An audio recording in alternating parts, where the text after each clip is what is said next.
जी, आज जो है हम क्लास तो स्टार्ट करते हैं। हमारा चैप्टर जो है वो 3 नंबर चैप्टर जो है वो हम स्टार्ट करने लगे हैं। तो बेसिकली चैप्टर नंबर 3 स्टार्ट करने से पहले एक दो चीज़ें हैं जिनको हम देख लेते हैं। मोस्टली अभी जो तीसरा चैप्टर जो हम स्टार्ट करेंगे उसमें प्रोडक्ट और कैटेगरी के बारे में है, और उसमें मोस्टली जो है वो कोडिंग से रेलिवेंट ही चीज़ें हैं कि कोडिंग जो है उसने डिस्कस की हुई है चैप्टर 3 में। दो जनरल कॉन्सेप्ट्स हैं वो हम देख लेते हैं, और उसको फिर जो है बुक के अंदर जब हम टॉपिक स्टडी करेंगे तो उनमें ये चीज़ें आएंगी। एक होता है SKU नंबर, होता है स्टॉक कीपिंग यूनिट नंबर, इसे कहते हैं। ये बेसिकली नंबर होता है किसी भी स्टॉक को जो है एक यूनिक लेटर और स्ट्रिंग को कंबाइन करके एक नंबर जनरेट होता है, जो कि आप प्रोडक्ट्स वगैरह को जो है वेयर हाउसेस के अंदर जो है वो ट्रैकिंग पर्पस के लिए यूज करते हैं, आइडेंटिफाई करने के लिए यूज होते हैं, इन्वेंट्री के लिए। तो उसके लिए कोई स्टैंडर्ड प्रैक्टिस नहीं है, हर कंपनी या जो है ऑर्गेनाइजेशन वो इसको इम्प्लीमेंट कर सकती है अपने अकॉर्डिंगली, अपनी इन्वायरमेंट के मुताबिक। तो SKU जो है वो आपको टिपिकली आप जब फाइंड करना होता है वेयर हाउस, रिटेल्स और कैटलॉग में अगर कोई चीजें पड़ी हुई हैं तो उनमें उनको जो है फाइंड आउट करने के लिए बेसिकली आप ये एक नंबरिंग स्कीम होती है जिससे आप किसी प्रोडक्ट को आइडेंटिफाई कर सकते हैं। जस्ट लाइक ये हमारे पास है, तो इसमें उस लेटर्स और कैरेक्टर्स हैं। लिवाइस की अगर जीन्स है तो उसने एक उसको नंबरिंग की है LEV, और इस तरह वो जीन्स। तो बेसिकली ये एक नंबर होता है प्रोडक्ट नंबर को आइडेंटिफाई करने के लिए। उसके बाद एक टर्म जो है वर्जनिंग यूज हुई है। वर्जनिंग हम देखते हैं बेसिकली ये भी मल्टीपल्स किसी प्रोडक्ट की मल्टीपल रिलीज होती है। जिस तरह मोस्टली आप लोग फेमिलियर होंगे, आप सॉफ्टवेयर कहते हैं तो उसका ये वर्जन आ गया, ये वर्जन आ गया। मोबाइल्स के अंदर भी आप ये टर्म फेमिलियर होंगे, सुना होगा। तो बेसिकली वर्जन जो होता है वो किसी भी प्रोडक्ट की क्रिएशन और मैनेजमेंट को जो है वो आप प्रोडक्ट रिलीज होती है उसके लिए यूज होता है वर्जन, क्योंकि एक नया अपग्रेडेड इम्प्रूव और जो है ना उसकी फंक्शनैलिटी अवेलेबल होती है उस प्रोडक्ट की। वो प्रोडक्ट आपकी सॉफ्टवेयर में भी होता है, और वैसे भी अगर आप कह सकते हैं कि वर्जन जो है वो आपकी नॉर्मल रूटीन लाइफ में अगर कोई प्रोडक्ट है उसको भी आप कर सकते हैं। तो पहला अगर हम इसको उसकी इन्वायरमेंट में बात करें ई कॉमर्स में, तो अगर आपने एक पेज क्रिएट किया तो आपने उसको वर्जन 1 कहा है। इसी तरह उसके बाद अगर कोई माइनर सी चेंजेस करते हैं आप उस पेजेस के अंदर तो आप उसको कहते हैं जी कि ये नेक्स्ट वर्जन है। तो ये वर्जन्स भी आप ई कॉमर्स की वेबसाइट के अंदर जो है वो कंट्रोल करते हैं और मैनेज करते हैं। तो बेसिकली ये एक मैग्नेटो जो है बेसिकली सिस्टम है, CMS यानी कंटेंट मैनेजमेंट सिस्टम है, और इसमें आपके पास वो जो है आपको अलाउ करता है कि आप जो है मल्टीपल वर्जन्स ऑफ पेजेस जो है उनको उनकी हिस्ट्री को रिवाइज करें, रिवीजन करें, उनको ट्रैक करें, कब वो क्रिएट हुआ था, कब वो पब्लिश हुआ था। तो ये बेसिकली वर्जन कंट्रोल के लिए भी यूज होता है। तो अगर आप इसको देखें तो आपके सामने ये एक पेज है, तो यहाँ पे नीचे जो आपको फील्ड नजर आ रहा है अंडर अ वर्जन कंट्रोल, अगर आपने इस ऑप्शन को क्लिक किया तो इसके मीन कि आपके जितने भी पेजेस रिलीज होंगे उनके वर्जन जो हैं वो कंट्रोल हो रहे हैं। तो ये एक मैकेनिज्म है कि अगर आप ई कॉमर्स के अंदर वेबसाइट्स को यूज करते हैं, वेब पेजेस को चेंज करते हैं, तो उसकी हिस्ट्री को जो है वो आप करते हैं। तो सिमिलरली ये जो बुक हम स्टडी कर रहे हैं ई कॉमर्स के अंदर, तो वहां पे भी ऑथर ने जो है अपने पेजेस के वर्जन कंट्रोल किए हैं और उन वर्जन्स को जो है वो मैनेज कर रहा है, और उनकी डेटाबेस के अंदर टेबल बनाए हुए हैं जो कि वर्जन्स को स्टोर कर रहे हैं, ताकि आप उसको देख सकें कि आपने किस टाइम किस वक्त कौन सा वर्जन जो है वो रिवाइज किया था, उसमें क्या कंटेंट्स थे। तो बेसिकली वो उसने टेबल्स क्रिएट किए हुए हैं। दैट्स वाई ये भी एक फीचर होता है ई कॉमर्स की वेबसाइट्स का। ये हम ऑलरेडी पढ़ चुके हैं, मैंने MySQL के अंदर आप लोगों को ऑलरेडी बता चुका हूँ। ये इंजन्स यूज होते हैं जब आप कोई डेटाबेस टेबल्स क्रिएट करते हैं, तो वहाँ MySQL के जो है वो आपसे पूछता है किस टाइप का इस्लाम है और InnoDB है। ये मुख्तलिफ जो है वो आपके सर्च जो है वो डेटाबेस स्टोरेज इंजन है जो कि आपको मुख्तलिफ फैसिलिटीज प्रोवाइड करते हैं। तो इनोडीबी की ये एक एसिड प्रॉपर्टी होती है जो कि हम ऑलरेडी स्टडी कर चुके हैं डेटाबेस के अंदर, कि एटॉमिसिटी, कंसिस्टेंसी, इंटेग्रिटी और ड्यूरेबिलिटी ये एसिड प्रॉपर्टी होती है। तो जब आप उसके इंजन को, स्टोरेज इंजन को ये सिलेक्ट करेंगे किसी डेटाबेस को क्रिएट करते हुए माई एसक्यूएल के अंदर, तो वो बेसिकली वो डेटाबेस आपको ये प्रॉपर्टी जो है वो प्रोवाइड कर रहा होगा। तो दैट इज ये भी अक्सर अगर जिन बच्चों ने नेट यूज करते हैं तो उन्होंने इस तरह का जो है मेन्यू या जो है नेविगेशन फॉर्मेट देखा होगा। इसको ब्रेड क्रम्स कहते हैं और ये भी जो है ना वो थोड़ा सा डिस्कस किया हुआ है बुक के अंदर। तो बेसिकली आपके पास मल्टीपल पेजेस हैं, उनकी मल्टीपल लोकेशंस हैं, तो आप इस तरह जो है उनको जो है वो हिरारकी फॉर्मेट में जो है उसको डिस्प्ले कर सकते हैं। तो ये आपके सामने एक बेसिकली जो है आप कह लें नेविगेशन स्कीम के तौर पर यूज होती है और उसमें मल्टीपल पेज जो है वो डिस्प्ले हो रहते हैं। तो ये website large amount of content जो है वो आप ऑर्गेनाइज करते हैं हायरार्किकल मैनर, जैसे बताया मैंने आपको, और इसमें आप मोस्टली ग्रेटर देन साइन के तरह जो है वो यूज कर रहे होते हैं और लेवल्स होते हैं कि आपका जिस तरह आपकी कैटेगरी है, फिर सब कैटेगरी है और प्रोडक्ट है, तो फिर वो ये ब्रेड क्रम्स जो है इसको यूज करते हुए आप उनके कंटेंट जो है वो डिस्प्ले करेंगे। तो वो हायरार्की भी दिखा रहा होगा कि ये आपका डाटा जो है वो इस फॉर्मेट में जो है वो डिस्प्ले हो रहा है। और ये भी आप उस बुक में आपके पास जो है उसने क्रिएट की हैं अपनी वेबसाइट्स को जो है डिस्प्ले करने के लिए, कंटेंट्स डिस्प्ले करने के लिए। लास्ट लेक्चर में जो था वो मैंने आप लोगों को एक वेबसाइट जो थी उसके बारे में आपको आइडिया दिया था कि बुक जो है एक जो होती है क्या कहते हैं वेबसाइट ई कॉमर्स की, उसमें कौन कौन से पेजेस जो हैं वो रिक्वायर्ड होते हैं।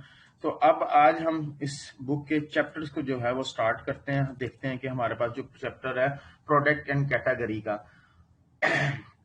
तो इस चैप्टर में पेज का स्ट्रक्चर, प्रोडक्ट का स्ट्रक्चर और कैटेगरी का स्ट्रक्चर जो आपने फ्रेमवर्क के अंदर इंक्लूड करना है उसको किस तरह जो है कंस्ट्रक्ट किया जाएगा वो हम इस चैप्टर के अंदर देखेंगे। और इन प्रोडक्ट को किस तरह एक्सेस और डिस्प्ले किया जाता है, प्रोडक्ट्स और कैटेगरी को, मॉडल और controller, model view controller that is MVC जो हम डिस्कस कर चुके हैं। तो आपका जो इतना भी कंटेंट्स जो फ्रेमवर्क में मौजूद होगा वो इन चीजों को यूटिलाइज करते हुए जो है वो डिस्प्ले होगा। मॉडल जो है वो हम पहले बता चुका हूं कि ये बेसिकली डेटाबेस के साथ इंटरेक्शन होता है। Controller that is the middle में होता है और ये इंटरेक्शन करता है बेसिकली डेटाबेस के साथ भी और उसके साथ व्यू में आपके टेम्पलेट्स भी आ जाते हैं, डाटा किस तरह डिस्प्ले होना है यूजर को वो जो है वो डिस्प्ले होगा। तो वो कहता है जी कि हमने अगर प्रोडक्ट और कैटेगरी को डेवलप करना है अपने फ्रेमवर्क में तो हमें कौन कौन सी चीजें जो है वो रिक्वायर्ड है जो कि कस्टमर को जो है वो डिस्प्ले होनी चाहिए, और एडमिनिस्ट्रेटर पॉइंट ऑफ व्यू से भी कौन कौन सी चीज होंगी। तो कस्टमर को जो है एक प्रोडक्ट के बारे में जो है वो एक सफिशिएंट इंफॉर्मेशन जो है वो रिक्वायर्ड होती है। तो हमें उसको इन्फॉर्म करना है प्रोडक्ट का नाम क्या होना चाहिए, डिटेल क्या होनी चाहिए प्रोडक्ट की प्राइस क्या होनी चाहिए, और उसके बाद उसकी मोस्टली आपने देखा होगा कि ई कॉमर्स की वेबसाइट्स के ऊपर जो है पिक्चर्स डिस्प्ले हो रही होती हैं, प्रोडक्ट्स की मल्टीपल पिक्चर्स भी होती हैं। तो वो प्रोडक्ट्स की पिक्चर जो है वो किस तरह हम डिस्प्ले करेंगे, एडिशनल इंफॉर्मेशन। तो दैट इज द गोल। बाज दफा शिपिंग कॉस्ट, वेट वगैरह, नंबर ऑफ आइटम्स जो आपके स्टॉक में है और कैटेगरी उस प्रोडक्ट की जो है वो, तो ये हमने एडमिनिस्ट्रेटर पॉइंट ऑफ व्यू से और कस्टमर के पॉइंट ऑफ व्यू से जो है वो देखनी है। एडमिनिस्ट्रेटर पॉइंट ऑफ व्यू से हमने रेफरेंस नंबर या आईडी नंबर देखना है कि वो क्या है, स्टॉक कीपिंग यूनिट रेफरेंस देखना है, स्टॉक कीपिंग यूनिट SKU जो अभी हमने डिस्कस किया। एडमिनिस्ट्रेटर पॉइंट ऑफ व्यू से कि यूजर जो है जिस प्रोडक्ट की रिक्वेस्ट कर रहा है या जो परचेज करना चाह रहा है उसका नंबर क्या है, रेफरेंस क्या है। तो और हमें also search engine friendly name भी रिक्वायर्ड है ताकि URL के अंदर URL यूनिवर्सल रिसोर्स यानी कि वो जो एड्रेस में आपका जो एड्रेस टाइप होगा HTTP के अंदर उसमें एड्रेस बार के अंदर वो प्रोडक्ट जो वो व्यू करना चाहता है वो URL के अंदर उसका नाम जो है वो आना चाहिए और वो यूजर फ्रेंडली होना चाहिए सर्च इंजन। तो ये प्रोडक्ट की इंफॉर्मेशन की बात कर रहे हैं। तो प्रोडक्ट की इंफॉर्मेशन अब ये वो थोड़ी सी डिटेल बता रहा है ऑथर के कौन कौन सी इंफॉर्मेशन जो है वो आपकी बुक जो है वो स्टोर होनी चाहिए तो उसके अंदर डेटाबेस के अंदर। आईडी जो है वो रेफरेंस नंबर है फ्रेमवर्क के अंदर किसी भी प्रोडक्ट का। नाम, प्रोडक्ट का नाम क्या होना चाहिए, और सर्च इंजन फ्रेंडली नेम होना चाहिए ताकि वो डिस्प्ले हो सर्चिंग के दौरान। डिस्क्रिप्शन, प्रोडक्ट की description, SKU number, stock keeping unit number, उसकी प्राइस क्या है, स्टॉक, नंबर ऑफ प्रोडक्ट कितनी अवेलेबल है स्टॉक्स के अंदर, और प्राइमरी इमेज, एक बड़ी इमेज नजर आ रही होती है और अगर आप उस पर क्लिक करें तो उससे छोटी छोटी एडिशनल इंफॉर्मेशन भी जो है इमेजेस वो भी डिस्प्ले हो। तो एक बड़ी इमेज, प्राइमरी इमेज जो डिस्प्ले हो रही हो, और उसके बाद उसमें मजीद फर्दर जो एडिशनल इमेजेस हैं वो भी डिस्प्ले हो रही हो। तो ये प्रोडक्ट की इंफॉर्मेशन है। इसी तरह मैंने लास्ट टाइम आपको बताया था कि कैटेगरी भी होती है और कैटेगरी को भी स्टोर करना होता है। अगर लार्ज वेबसाइट है तो उसकी सब कैटेगरी भी हो सकती है। तो कैटेगरी में उसकी क्या इंफॉर्मेशन रिक्वायर्ड है, आईडी में चाहिए, नेम चाहिए, डिस्क्रिप्शन जो है वो आईडी जो है कैटेगरी उसकी डिस्क्रिप्शन, नेम की कैटेगरी क्या है, नेम की कैटेगरी इलेक्ट्रॉनिक्स है, गारमेंट्स है, शूज है, ये आप कैटेगरी स्पेसिफाई कर रहे हैं। और कैटेगरी का नाम भी जो है वो सर्च इंजन में अगर आता है यूआरएल जो है वो यूजर फ्रेंडली होना चाहिए, तो कैटेगरी का नाम भी। तो ये हमारे पास एक और इंफॉर्मेशन जो है हमने स्टोर करनी है उसके अंदर। तो वो कहता है जब आप अपने इन कंटेंट्स को जब आप फ्रेमवर्क के अंदर, अपने फ्रेमवर्क के अंदर जो है जब आप यूज करेंगे, उनकी इम्प्लीमेंटेशन करेंगे इन डाटा स्ट्रक्चर्स की फंक्शनैलिटी को, प्रोडक्ट और कैटेगरी को अपनी फ्रेमवर्क में, तो उसके लिए आपके पास ऐसी उसकी स्ट्रक्चर होना चाहिए, फ्लेक्सिबिलिटी होनी चाहिए। इन फ्यूचर अगर आपका फ्रेमवर्क जो है आप उसको एक्सटेंड करना चाहते हैं, उसके अंदर मजीद कोई चीजें रखना चाहते हैं, तो वो इजीली एक्सटेंड हो जाए, फ्लेक्सिबिलिटी होनी चाहिए। तो इसलिए वो कहता है जी कि डुप्लीकेट कंटेंट्स जो होते हैं, जो आपको पता है कि ये नॉर्मली हर पेज के ऊपर रिपीट होना है, फॉर एग्जांपल आपकी आसानी के लिए अगर मैं इसकी एग्जांपल दूं, तो वो जैसे आपका हेडर या फुटर वाला पोर्शन है तो वो हर पेज के ऊपर डुप्लीकेट होना है। या आपको पता है जी कि पेज के जो कमेंट्स हैं वो होना है, या रेटिंग ऑफ प्रोडक्ट्स जो है वो हर पेज के ऊपर होनी है। एक्सेस परमिशन है, वर्जन ऑफ कंटेंट्स, अभी हमने जिस तरह देखा था कि हर पेज के वर्जन होंगे डिफरेंट, वो वर्जन जो है वो किस तरह डिस्प्ले हो। तो वो ये जो डुप्लीकेट कंटेंट्स है ना, जो कि डुप्लीकेट्स होने हैं, तो उनके लिए उनकी फंक्शनैलिटी को जो है वो आप एडिशनल फंक्शनैलिटी के तौर पे उसको कंटेंट टाइप्स के अंदर ऐड कर लें, ताकि वो जो है बार बार आपको उसको टाइप ना करना पड़े कोड्स को, वो जस्ट आप एक दफा करने के बाद उसको यूज करें। दैट इज डुप्लीकेट कंटेंट्स जो कि डुप्लीकेट हो रहे हैं, तो उनको आप एक ही दफा कर लें। ये लिखा भी हुआ है उसने, this is because we could easily integrate additional functionality to each of this content without need for duplicating the functionality, यानी कि जो डुप्लीकेटिंग हो रहे हैं उनको ऐसे हम मैनेज करें कि उनको डुप्लीकेट करने की जरूरत ना पड़े, बार बार कोड लिखना ना पड़े। तो उसमें वो ये 4-5 चीजें जो है वो आपको बता रहा है कि कौन कौन सी चीजें हैं जो आपको डुप्लीकेट करनी पड़ रही हैं, तो वो आप उसको किस तरह मैनेज करेंगे। अच्छा, पेजेस जो हैं, पेजेस बेसिकली आपकी जो आप वेब पेज बनाते हैं, वेब पेज, उसकी भी कुछ कंटेंट्स होते हैं जिनको आपने स्टोर करना होता है, और उसको जरूरी है जब आप कोई भी वेबसाइट क्रिएट करते हैं तो उसके ऑनलाइन स्टोर जो आपने क्रिएट किया उसके कुछ स्टैंडर्ड पेजेस होते हैं, जैसे contact, delivery, delivery information, term and condition, privacy policy, ये तमाम चीजें जो हैं वो आपके वेब पेजेस कहलाते हैं, और हमने देखा भी था लास्ट उसमें। तो उन वेब पेजेस की कौन सी इंफॉर्मेशन है जो हमें रिक्वायर्ड है और हमने उसको स्टोर करना है, उसमें आपके पास ID, page ID, name page का, और अगर सर्च इंजन के लिए यूआरएल पेज नंबर आ रहा है तो पेज का सर्च नेम जो है यूआरएल फ्रेंडली होना चाहिए। हेडिंग, पेज की हेडिंग भी होती है, जैसे आप लोग मोस्टली जब इंटरनेट के ऊपर जाते हैं, कोई भी वेबसाइट ओपन करते हैं, तो उसके टाइटल के ऊपर शुरू में आपको हेड के टाइटल पे हेडिंग नजर आ रही होती है, या टाइटल नजर आ रहा होता है, टाइटल सॉरी, और हेडिंग भी नजर आ रही होती है। उसकी हेडिंग H1 के अंदर होती है और टाइटल जो है वो टॉप में आपको ब्राउजर के ऊपर नजर आ रहा होता है। तो ये आपके पास हेडिंग और टाइटल जो है उस पेज का, वो आपने स्टोर करना है। ये टाइटल का टैग जो है वो आपको हेड के टैग में आप नॉर्मली लिखते हैं, और H1 का टैग जो है ये बॉडी के अंदर लिखते हैं आप। तो हेडिंग जो है वो आपकी बॉडी के अंदर आ गई, और टाइटल जो है वो आपका हेड के टैग के अंदर आता है, और ये पेज के, ब्राउजर के पेज के ऊपर जो टैब होती है वहां पे वो डिस्प्ले कर रहा होता है। पेज के कंटेंट्स, कीवर्ड्स, अब आपको याद है कि मैंने लास्ट लेक्चर्स में बताया था कि मेटा का टैग यूज होता है, और मेटा का टैग जो है वो बेसिकली उसमें मुख्तलिफ जो है उसके एट्रीब्यूट्स और करेक्टरिस्टिक्स हैं। उनमें एक कीवर्ड और डिस्क्रिप्शन जो है वो मोस्टली यूज होता है। जब आप कोई सर्च करते हैं तो वो आपको दिखा रहा होता है उसकी डिस्क्रिप्शन उस पेज की।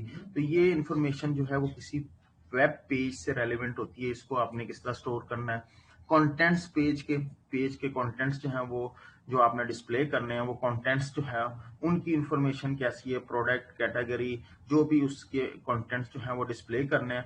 तो उसमें आपके लिए उसके आईडी तो आप जब भी कोई टेबल क्रिएट करेंगे तो उसके अंदर एक यूनिक की जो है वो आप जनरेट करेंगे। जैसे अभी आप प्रोजेक्ट्स भी करेंगे तो बेसिकली वो रेफरेंस के तौर पे होती है, यूनिक वैल्यू होती है। तो आईडी इज आप समझ लें कि प्राइमरी की है यहाँ पे, और आईडी जो है वो यूनिक होगी।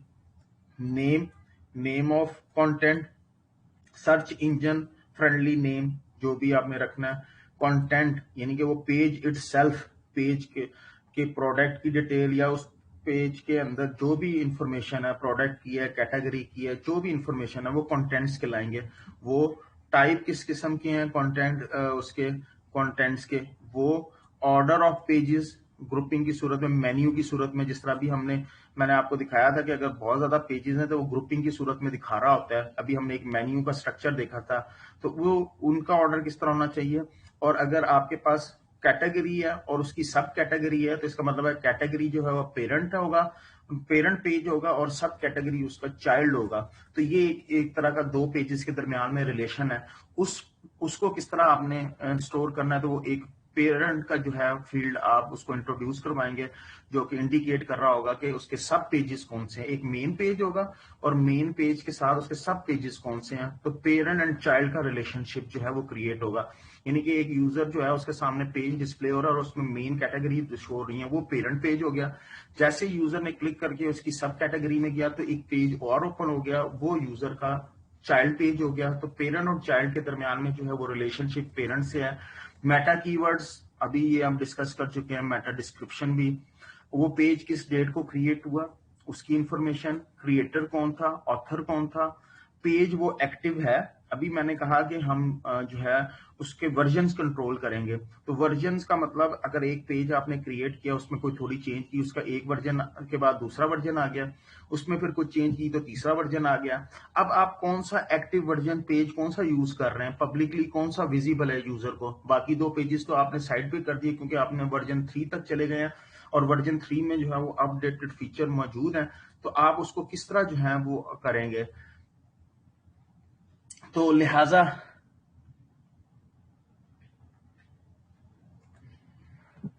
इसलिए उसके वर्जन को जो है वो भी हम देखेंगे कि कौन सा जो है पेज आपका जो है एक्टिव पेज अभी इस टाइम मौजूद है। सिक्योर यूजर जो है, अब कुछ जब यूजर विजिट करता है ना आपकी वेबसाइट को, तो एक यूजर होता है जो लॉग इन ही नहीं होता और पेजेस को विजिट कर रहा होता है, और एक यूजर होता है वो लॉग इन होता है अपने और फिर करता है। तो अब वो यूजर कोई ऐसे पेज को एक्सेस कर रहा है जिसके लिए उसको लॉग इन होना जरूरी है, वो हम सिक्योर कहेंगे उसको। यानी कि यूजर सिक्योर है, सिक्योर मीन वो लॉग इन है। तो ये उसने इंफॉर्मेशन जो है ये इसमें पेज कंटेंट के अंदर जो है उसने इंफॉर्मेशन। वर्जनिंग अभी जैसे मैंने बताया कि वर्जनिंग जो है वो जब भी आप कोई अपडेट और चेंजेस करेंगे किसी भी पेज के अंदर, तो उसके कंटेंट्स और फीचर जब अपडेट होंगे तो आप उसको वर्जन के through, different version of contents जब अवेलेबल होंगे उनको वर्जनिंग के थ्रू जो है वो आप कंट्रोल करेंगे ताकि प्रीवियस रिकॉर्ड भी मेंटेन हो हिस्ट्री के अंदर और नया रिकॉर्ड जो आ रहा है वो भी मेंटेन हो। तो लिहाजा इसके रिकॉर्ड्स मेंटेन करने पड़ेंगे प्रीवियस वर्जन वाले। तो वर्जनिंग जो है वो हमारे पास होगी। उसके लिए हमारे पास जो टेबल होगा आईडी और करंट रिवीजन, यानी कि एक्टिव वर्जन कौन सा कंटेंट जो है वो अभी इस टाइम एक्टिव पेज है। 3 वर्जन हो चुके थे तो 2 तो नहीं होंगे ना एक्टिव, एक टाइम में एक ही एक्टिव होगा। तो लिहाजा जो एक्टिव रिवीजन है, करंट रिवीजन जो है उसकी इंफॉर्मेशन जो है वो भी हमने रखनी होगी। अब वो जो हमारे पास नेक्स्ट कहता है जी कि आपने ये प्रोडक्ट कैटेगरी और कंटेंट की फंक्शनैलिटी जो बनाई है इसको डेटाबेस के अंदर किस तरह इंप्लीमेंट करेंगे। तो ये वो टेबल्स हैं जो अभी हमने डिस्कस की हैं ये टेबल्स आपने बनाने होंगे किसके अंदर, डेटाबेस के अंदर, ताकि ये इंफॉर्मेशन जो है वो उसके अंदर स्टोर हो सके। तो ये अभी हम डिस्कस कर चुके हैं। कंटेंट जैसे अभी हमने डिस्कस किया कि पेज के कंटेंट्स जो हैं वो किस फॉर्मेट में और किस तरह जो है वो डिस्प्ले होंगे। कंटेंट जो है वो हम जो है उसकी प्रोडक्ट्स की, अगर एक प्रोडक्ट्स जो है एक डेटाबेस के अंदर 2 प्रोडक्ट्स थी और कोई 2-3 पेजेस हैं, तो उनके कंटेंट्स जो हैं वो हम किस तरह टेबल के अंदर जो है वो डिस्प्ले करेंगे या स्टोर करेंगे, और किस तरह उसको जो है वो मैनेज करेंगे टेबल के अंदर, मेंटेन किस तरह करेंगे। तो उसके लिए वो हमारे पास जो फील्ड्स हैं, आईडी, करंट रिवीजन यानी कि करंट वर्जन जो है उसका, बुलियन जो है हम अगर उसको कर रहे हैं क्या कहते हैं, वर्जन्स है, करंट वर्जन जो है उसका, उसकी इंफॉर्मेशन। एक्टिव है, इंडिकेट जो पेज वो यूजर देखना चाह रहा है वो एक्टिव पेज है या इनएक्टिव है। और दूसरा सिक्योर पेज है या इनसिक्योर पेज है। एक्टिव पेज का मतलब कि डिसेबल तो नहीं है पेज, यानी कि जो है वो ऐसे पेज को एक्सेस करना चाह रहा है कि जो कि एक्टिव ही नहीं है यूजर। और अगर इनएक्टिव की है, 2 वैल्यूज हो सकती हैं, बुलियन है इसकी टाइप, डाटा टाइप्स, और दूसरा जो है वो सिक्योर ऑप्शन है। सिक्योर का भी जैसे बताया कि लॉगिन हुआ है या नहीं हुआ। और पेरेंट की इंफॉर्मेशन जो है वो हमने स्टोर करनी है कि पेरेंट की इंफॉर्मेशन जो है वो कैसे जो है उसको स्टोर करेंगे। ऑर्डर ग्रुपिंग क्या है, ऑथर, और उसके बाद कंटेंट के टाइप क्या है, कंटेंट टाइप्स, और पूरा पाथ यूआरएल जब भी यूजर टाइप करेगा, जैसे ये overwebsite.com प्रोडक्ट, ये बेसिकली पूरा यूआरएल है। ये यूआरएल जो है वो कहाँ पे स्टोर होगा, इसकी टाइप वर्डचार रखी है, ये बाकी सारे इंटीजर्स हैं इनकी वैल्यूज, और ये बुलियन है। तो फर्स्ट जो है वो इंटीजर और की ऑटो है, ऑटो इंक्रीमेंट है बेसिकली। तो बाकी ये वर्डचार है। तो इसका मतलब है कि पाथ जो है वो आपके पास आप स्टोर करेंगे। और क्रिएटेड टाइम, ये हमारे पास इंफॉर्मेशन जो है वो हमने टेबल के अंदर स्टोर करनी है। ये याद रखिएगा, ये जो टेबल्स क्यूरीज लिखी हुई हैं, ये अक्सर और पेशतर वो क्वेश्चन के अंदर पूछ लेता है, लॉन्ग क्वेश्चन के अंदर, कि भाई प्रोडक्ट की क्रिएट टेबल की क्यूरी लिखते हैं आप। तो वो आप जस्ट ये क्यूरी लिखेंगे तो आपको मार्क्स उसके मिल जाएंगे। तो पीछे 1-2 दफा ये पेपर में वो पूछ चुका है। तो ये हम ऑलरेडी एसक्यूएल के अंदर बड़ी अच्छी तरीके से डिटेल में स्टडी कर चुके हैं कि टेबल किस तरह क्रिएट होते हैं। ये जो अभी ऊपर इंफॉर्मेशन दी है, तो उसमें हमने ये क्रिएट टेबल की कमांड है। कंटेंट जो है वो टेबल का नाम है, जो टेबल हम क्रिएट करना चाह रहे हैं। ID, integer, not null, auto increment, ये अभी हमने ऊपर स्टडी किया। उसके बाद करंट रिवीजन, एक्टिव। अच्छा, बुलियन वैल्यू के लिए एसक्यूएल, माईएसक्यूएल के अंदर टिनी इंटीजर यूज होता है। यहाँ पे ट्रू एंड फॉल्स के लिए कोई बुलियन का प्रॉपर डाटा टाइप नहीं है, लिहाजा इसकी वैल्यू 0 फॉर फॉल्स और 1 फॉर ट्रू, तो ये वैल्यू स्टोर होगी डाटाबेस के अंदर। तो जो अभी आप बुलियन वैल्यू स्टोर करवाएंगे उसके लिए आप टिनी इंटीजर जो है वो डिफाइन करेंगे। और बाकी integer, parent, order, author, path, और प्राइमरी की ये हमने डिफाइन की, आईडी को, ये जो आईडी हमने ऊपर डिफाइन किया। तो ये सारे फील्ड जो अभी ये इसने डिक्लेयर की हैं, ये टेबल क्रिएट कर रहा है, और ये ऊपर डिस्कस कर चुके हैं हम। और उसके बाद इसके बाद ये जो है आपके पास मुख्तलिफ कीज उसने डिफाइन की हैं जो हम ऑलरेडी देख चुके हैं। इसमें ये वो जो है इंजन जो अभी हमने डिस्कस किया था, इनोडीबी, और उसमें ये करेक्टर सेट मुख्तलिफ किस्म के होते हैं, लेटेंस जो है वो यूज किया हुआ है। और इस टेबल से रेलिवेंट कमेंट्स, यानी कि कंटेंट एलिमेंट टेबल, ये कमेंट्स हैं, और ये स्टोर हो गया। ऑटो इंक्रीमेंट की वैल्यू 1 दी है, तो ये एक टेबल जो है उसने क्रिएट किया कंटेंट के नाम का। इसी तरह फिर उसने, ये हम ऑलरेडी डिस्कस कर चुके हैं कि किसी भी प्राइमरी और फॉरेन की का रिलेशनशिप जो है वो किस तरह हमने क्रिएट करना होता है। ये एसक्यूएल में मैंने आप लोगों को करवाया हुआ है। तो इसको एक स्टेटमेंट को हम देख लेते हैं ताकि फिर बाद में आपको बाकी चीजें तो खुद ही। अल्टर टेबल की कमांड यूज होती है, कंटेंट टेबल का नाम है एड कांस्टेंट कंटेंट IBFK, ये जो है उसने कांस्टेंट का नाम रखा। फॉरेन की जो है उसने टाइप, ये एक फील्ड है, और किसके साथ उसको कर रहा है, ये कंटेंट टाइप जो है ये एक दूसरा टेबल है, उसमें आईडी का रेफरेंस है, उसके साथ लिंक कर रहा है टाइप और आईडी को। और ऑन अपडेट केस कैट, यानी कि अपडेट डिलीट, अपडेट जो है अपडेट हो या अपडेट होगा, ऑन अपडेट लिखा, डिलीट की ऑप्शन नहीं है, यानी कि अगर इसमें कोई चेंजेस हो प्राइमरी की के अंदर तो फॉरेन की के अंदर फॉरेन रिफ्लेक्ट हो, तो ऑन अपडेट कैस्केड की ऑप्शन जो है उसने डिफाइन किया है। इसी तरह एक और उसने प्राइमरी की और फॉरेन की का रिलेशन क्रिएट किया, और ये फॉरेन की का नाम रखा है उसने ऐड कांस्टेंट। फॉरेन की किसके ऊपर रख रहा है, करंट रिवीजन के ऊपर रख रहा है, और ये कि यहाँ पे होगा हमारे पास करंट रिवीजन, ये देखें ये फील्ड है, इसकी इसका लिंक क्रिएट कर रहा है करंट रिवीजन का, और ये किसके साथ कर रहा है, कंटेंट वर्जन जो है एक टेबल होगा उसमें आईडी का फील्ड होगा उसके साथ क्रिएट कर रहा है। सेम इसी तरह ऑथर जो है उसका यूजर आईडी के साथ जो है वो प्राइमरी और फॉरेन की का रिलेशन जो है वो क्रिएट कर रहा है। तो ये कंटेंट टाइप का टेबल ये आ गया हमारे पास, जो ये अभी हमने डिस्कस किया। कंटेंट टाइप के टेबल के अंदर हमारे पास कौन कौन सी ऑप्शंस हैं, आईडी, रेफरेंस और नेम। यानी कि रेफरेंस जो है वो बेसिकली स्ट्रिंग होगी वैल्यू जो कि प्रोडक्ट के बारे में इंफॉर्मेशन है, और नेम जो है वो यूजर फ्रेंडली नेम होगा, जो भी प्रोडक्ट का नाम जो रखा हुआ है वो आपके सामने डिस्प्ले हो रहा होगा। इसी तरह ये क्रिएट टेबल की कमांड है, और इसमें कंटेंट टाइप जो है वो हमने टेबल क्रिएट किया।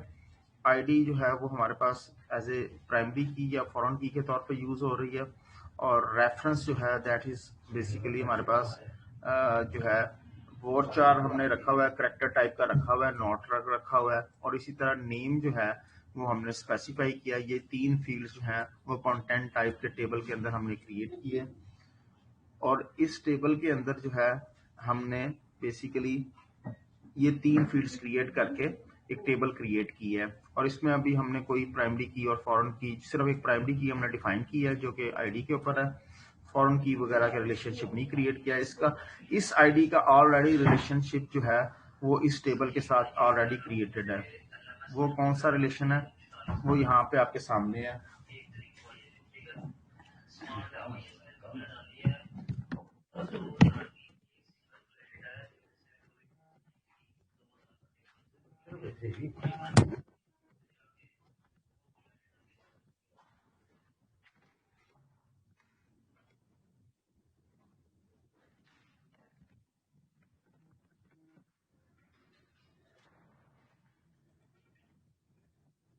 नेक्स्ट जो है हमारे पास अब एक जो टेबल है वो कंटेंट वर्जन का है।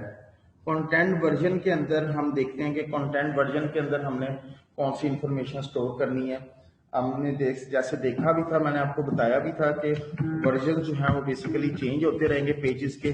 तो actual content of the page और अदर कंटेंट टाइप जो है वो आपके कंटेंट वर्जन के टेबल के अंदर स्टोर होंगे, जो कि आप एज ए हिस्ट्री के तौर पे स्टोर कर रहे होंगे, और वो कंटेंट्स एक्टिव हैं या पिछले जो कंटेंट्स हैं वो हैं, तो वो बेसिकली इंफॉर्मेशन जो है कंटेंट वर्जन के अंदर स्टोर होंगे। इसमें हम हमारे पास जो टेबल्स उसने स्टोर करवाए हैं वो बेसिकली आईडी जो कि पहले भी है, इसी तरह नेम ऑफ कंटेंट, और टाइटल यानी कि किस पे वो जो पेज जो आप स्टोर करवा रहे हैं उनका टाइटल कौन सा है, उस पेज की हेडिंग कौन सी है, और उनके कंटेंट्स क्या थे। फिर उसी तरह हर पेज का मेटा वर्ड, कीवर्ड और रोबोटिक्स जो है, ये मैंने अभी आपको पढ़ाया भी था। रोबोट्स जो है वो क्या होता है, बेसिकली ये सर्च इंजन से रेलेवेंट एक टेक्स्ट फाइल होती है, तो हर पेज से रेलेवेंट जो रोबोट्स की इंफॉर्मेशन है वो भी आप यहाँ पे स्टोर करेंगे। ऑथर का नाम और time, created time and version, तो ये टेबल भी जो है कंटेंट वर्जन के नाम से हम क्रिएट करेंगे, और ये क्रिएट टेबल की कमांड है। तो क्रिएट टेबल की कमांड है, ये आप एसक्यूएल की जो क्यूरीज हैं ये लाजमी देख के जाइएगा, क्योंकि मोस्टली वो अक्सर टाइम पूछ भी लेता है पेपर के अंदर। तो बेसिकली आईडी, नेम, ये अभी ऊपर जो फील्ड डिस्कस की हैं इसमें इंटीजर, नॉट नल और ऑटो इंक्रीमेंटेड, और फिर करेक्टर रखा है आपने। नॉट नल का मतलब है कि एम्प्टी नहीं छोड़ सकते आप, नॉट नल डिस्कस की हुई हैं ये सारे जो हैं हमारे पास। इसको कांस्टेंट कहते हैं, और ये कांस्टेंट डिस्कस किए हुए हैं एसक्यूएल के अंदर, लिहाजा इसलिए मैं अंडरस्टैंड है कि ये आप चीजें आपको पता है थोड़ा सा, इसलिए इनको फास्ट में चल रहा हूँ। हेडिंग जो है वो भी करेक्टर रखी हुई है आपने, हेडिंग की इंफॉर्मेशन, और उसको आपने मैक्सिमम 255 रखा है। कंटेंट टाइम लॉन्ग टेक्स्ट, तो वर्डचार्ट जो है इसके अंदर इतनी टेक्स्ट नहीं आ सकता, अगर आपने मजीद लेंथी टेक्स्ट रखना है तो लॉन्ग टेक्स्ट का फील्ड यूज करेंगे। फिर आगे आपके पास सामने ये फील्ड्स क्रिएट की हैं। अब यहाँ पे आपने जो कीज क्रिएट की हैं वो प्राइमरी की जो है वो आईडी के ऊपर जनरेट की है। यहाँ पे नीचे सिर्फ जस्ट एक फॉरेन की क्रिएट की है हमने, और फॉरेन की क्या है, कंटेंट वर्जन, ये टेबल का नाम है, ये जो अभी हमने क्रिएट किया। इसका फील्ड है, कौन सा फील्ड है इसका जनाब, add constant is a keyword, content, ये कांस्टेंट का नाम रखा है, कंटेंट अंडरस्कोर वर्जन IPF के, that is the constant name. Foreign की इज ए कीवर्ड, और ऑथर, यहाँ पे ऑथर का टेबल, ऑथर का जो है फील्ड होगा, ये देखें ये ऑथर का फील्ड है। इसका लिंक किसके साथ क्रिएट कर रहा है जी, you reference to user ID, user का कोई टेबल है उसके अंदर आईडी होगा, उसके साथ जो है इसका प्राइमरी और फॉरेन की का रिलेशन जो है वो क्रिएट किया है उसने।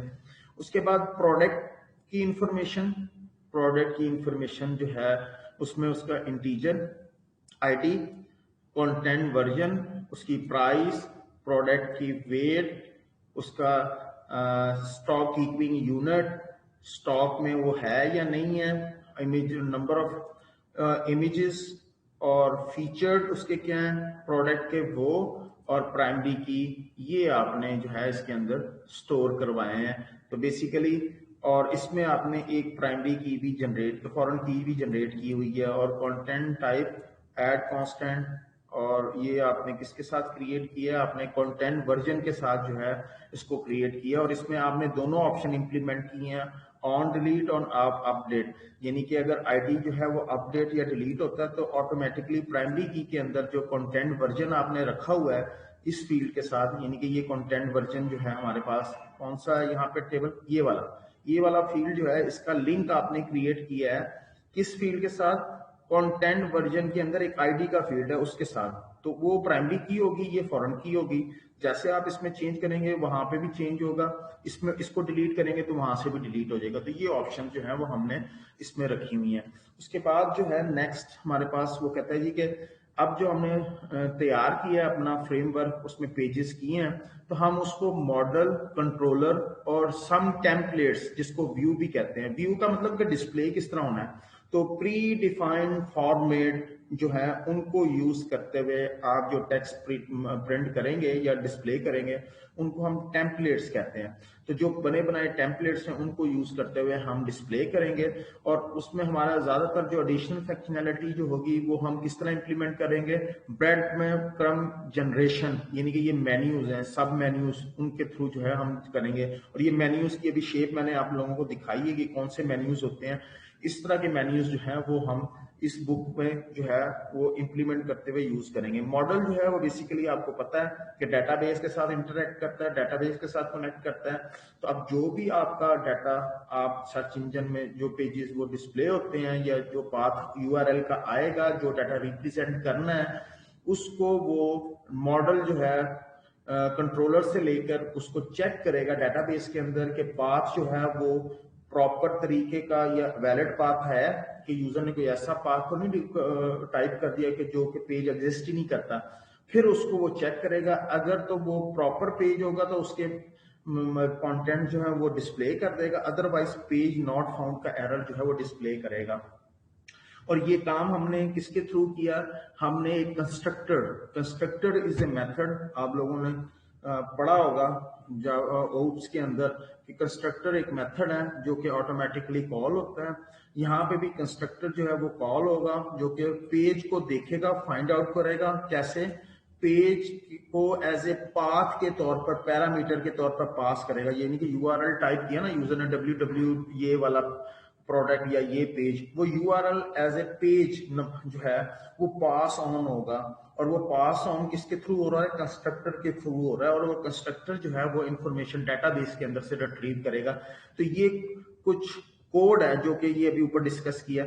इसके अलावा उसने कहा कि कुछ और मेथड भी यूज किए हुए हैं, इज वैलिड, यानी कि वो देखेगा पेज वैलिड है या नहीं, एक्टिव, पेज एक्टिव भी है या नहीं, पुराने वर्जन, रिवीजन हो रही है ना, वर्जन कंट्रोल कर रहे हैं, तो पुराना पेज है कि नया पेज है, इस क्योर पेज जो है वो यूजर जो है वो लॉग इन होना चाहिए, उसको परमिशन है उस पेज को देखने की या नहीं है, वो भी, यानी कि तो ये हमारे पास बेसिकली अब कोडिंग है। इस कोडिंग में हमारे पास वो डिस्कस कर रहा है, किस चीज को डिस्कस कर रहा है, वो इस कोडिंग को डिस्कस कर रहा है कि कैसे वो जो है आपस में एक दूसरे के साथ जो है इंटरेक्शन करेंगे। एक मिनट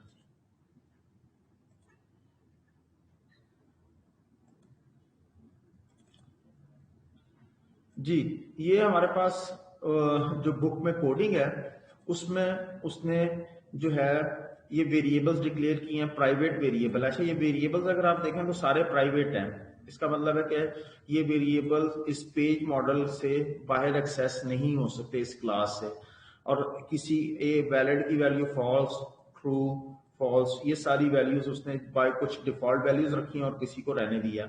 ये फंक्शन है कंस्ट्रक्टर का। ये मैंने आपको बताया था कि अंडरस्कोर के साथ जो कंस्ट्रक्टर स्टार्ट होता है इसको मैजिक कंस्ट्रक्टर कहते हैं। तो पीएचपी के दो, एक registry as a parameter value pass हुई है और एक यूआरएल पाथ पास हुआ। ये यूआरएल वो है जो यूजर ने टाइप किया।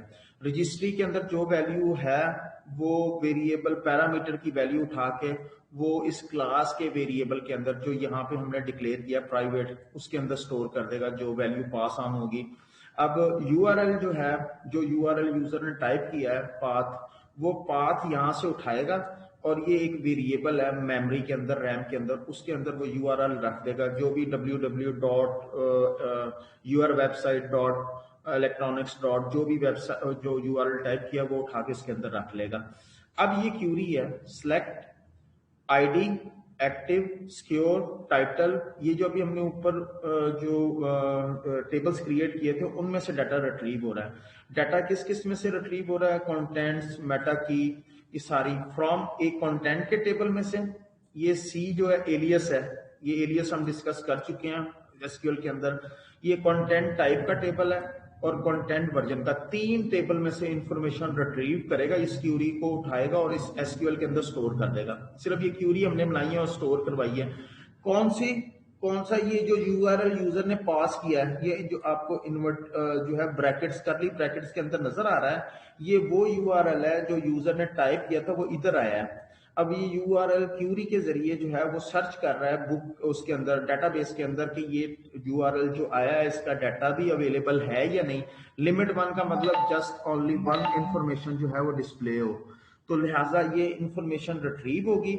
और ये जो एग्जीक्यूट क्यूरी का फंक्शन जो है वो ये जो एसक्यूएल हमने जो है जो वेरिएबल डिक्लेयर किया था जिसके अंदर ये पूरा स्ट्रिंग एज ए क्यूरी के तौर पे स्टोर है, उसको रन करेगा और क्यूरी एग्जीक्यूट होगी। और जब क्यूरी एग्जीक्यूट होगी और अगर वो क्यूरी के एग्जीक्यूट होने की सूरत में कोई ना कोई रॉ रिटर्न होगी टेबल में से, और अगर वो रिटर्न हो जाती है सपोज 1, जो कि बराबर नहीं है 0 के, इसका मतलब है कि डाटा मिल गया टेबल के अंदर। 1 is not equal to 0। True होने की सूरत में इफ स्टेटमेंट के अंदर आएगा, वो वैलिड के अंदर ट्रू कर देगा जो कि पहले हमने फॉल्स किया हुआ था। और गेट रॉ, जो रॉ उसने रिट्रीव की है, जो रॉ इस क्यूरी के नतीजे में रिट्रीव किया टेबल में से, उसको डाटा, पेज डाटा का एक जो है आपके पास वेरिएबल है मेमोरी के अंदर, पेज टेबल, उसके अंदर वो सारा रख देगा। एक्टिव पेज जो है उसको एक्टिव कर देगा उसकी वैल्यू को, और सिक्योर को भी जो है उसकी जो इन्फॉर्मेशन आएगी वो इसके अंदर स्टोर कर देगा। यानी कि पेज डाटा और एक्टिव की जो भी इंफॉर्मेशन होगी वो इसके अंदर स्टोर कर देगा। पेज की heading, title, content, Meta keyword, Meta description और मेटा रोबोट्स की इंफॉर्मेशन जो है वो सारी इंफॉर्मेशन जो पेज रिट्रीव हुआ है वो उसने मेमोरी वेरिएबल्स के अंदर यहाँ पे स्टोर कर दिया है, ये वाला। अब ये उसने डाटा इन केस रिट्रीव हो जाता है, और अगर यहाँ पे वो 0 रिटर्न होता तो इसका मतलब है कि डाटा तो रिट्रीव हुआ ही नहीं, ये कोई इनवैलिड इंफॉर्मेशन आई है और ये वेरिएबल्स के अंदर डिफॉल्ट वैल्यू हमने रखी हुई है, तो वो इसको स्किप कर देगा और यहाँ पे होगा। अब ये जो फंक्शन है इज वैलिड, इज एक्टिव, ये इज वैलिड वेरिएबल जो था इसके अंदर जो भी होगा वो प्राइवेट है, तो वो बाहर एक्सेस नहीं हो सकता। तो आपने पब्लिक फंक्शन के थ्रू इसकी वैल्यू को रिटर्न करवाना है, इसलिए ये फंक्शन यूज हुए हैं एज ए पब्लिक, क्योंकि ये जो वेरिएबल्स हैं दैट आर प्राइवेट। आप लोगों ने स्टडी किया होगा कि क्लास के अंदर जो प्राइवेट डाटा मेंबर होते हैं या प्राइवेट मेंबर्स होते हैं उनको बाहर एक्सेस